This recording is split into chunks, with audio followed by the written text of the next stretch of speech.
Hey everyone, it's Steve from the garden. In this week's video, I'm going to be fertilizing my onions.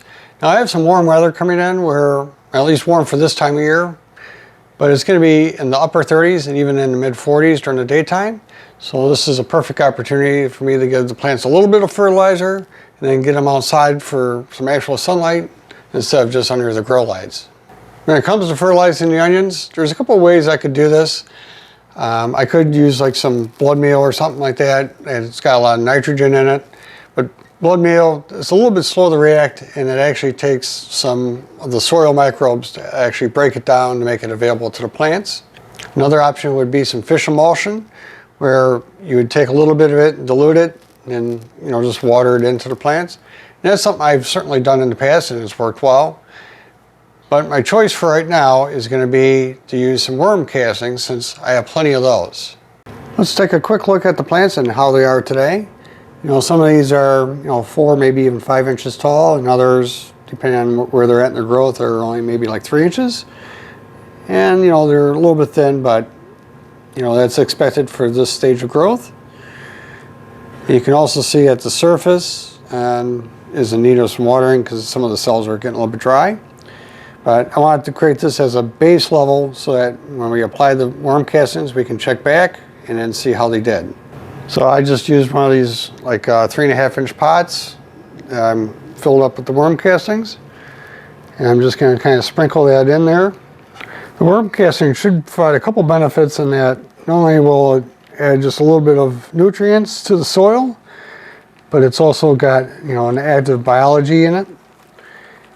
And the organic matter should help retain the moisture a little bit more than the regular seed starting mix I was using. Worm castings have been applied to the top of the tray. Now I just want to water them in. This tray needs some watering anyways, but now that I've added those worm castings in, this will be the right opportunity to go and get some of those nutrients down into the plants as the water runs through the castings. Toward the end of my last onion video, I had also gave you a glimpse of my pepper plants. I had started extra early, and this is what they look like now. I had added worm castings to these, and I definitely saw a pop in the growth and health of the plants. In addition to that, I had also added some worm castings to just a regular house plant upstairs, and that too showed like a little pop in growth and health. So now with these onion plants, with their worm castings in place and watered in, I'm actually going to go and place these outside for a few hours today and for the next several days this week, as long as it's going to be above freezing. And those couple days where it's actually going to be in like the mid to upper 40s and we're not going to drop below freezing at night, I actually might leave them outside during that time. Not that I'm looking to harden them off at this point, because I'm like 8 weeks away from planting them, and it's just too early to do an overall hardening off. But to get them used to, getting the wind and getting some sunlight, and maybe get a little pop of growth between that and the worm castings. So we'll check back in a week and see how they did. 9 days have gone past since we put the worm castings on here as a fertilizer. And I was able to get these plants outside for at least a few of those days to give them some sun and some wind and, to kind of help them out. At this point, I could actually almost harden them out because we've been having unusually warm weather, but there's still quite a bit of time between now and planting, so can't quite say they're all done hardening off just yet. Anyways, the important part is to let's take a look at the plants and we'll see what kind of differences we see besides just 9 days worth of growth. So as you can see here in the pictures, I got a before and an after, and here's the second after from a different angle. You can see the plants definitely grew during that time period, and there's a change in how they appear in terms of coloring and their overall health. In my opinion, they definitely look healthier now than they did before, and they're showing a more vibrant color when you look at them. At this point, I'll go another week or so just observing the plants with the worm castings and how they react overall. And I'll still have a few more days I can get them outside for like a day or two, just because it's warmer outside.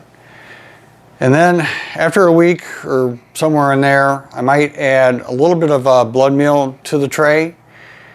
Again, as I mentioned earlier in the video, blood meal will take a little bit longer for it to kind of kick in.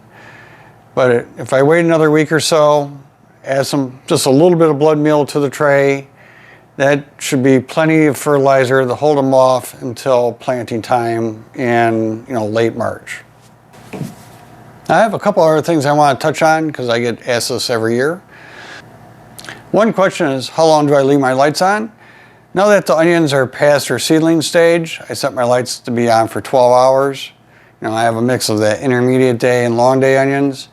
They're still not big enough where they're going to start bulbing or anything like that at this point, but I am conscious about not having the lights on for too long.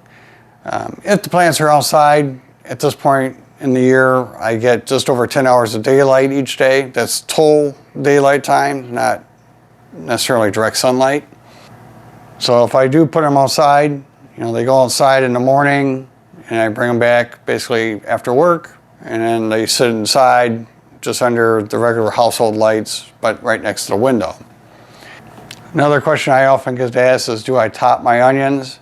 And the answer to that is no, I do not. If I was going to start topping onions, I would do that about 1 month before planting time. That would give the plants time to kind of recover. Now, some people believe that topping the plants will kind of like toughen them up a little bit, and maybe it does. I've done experiments with that in the past and really haven't noticed much difference between the ones I topped and the ones I didn't. So I don't bother doing that anymore. If you have any other questions, go ahead and leave a comment down below. I'll do my best to answer those. And until next time, I hope you enjoyed, got something out of this, and we'll see you on the next one. Tom, here's a picture of the pepper plants from up top. So you can tell me if they're growing counterclockwise or clockwise. My camera shows true to form in terms of it's not reversed in any way. So take a look.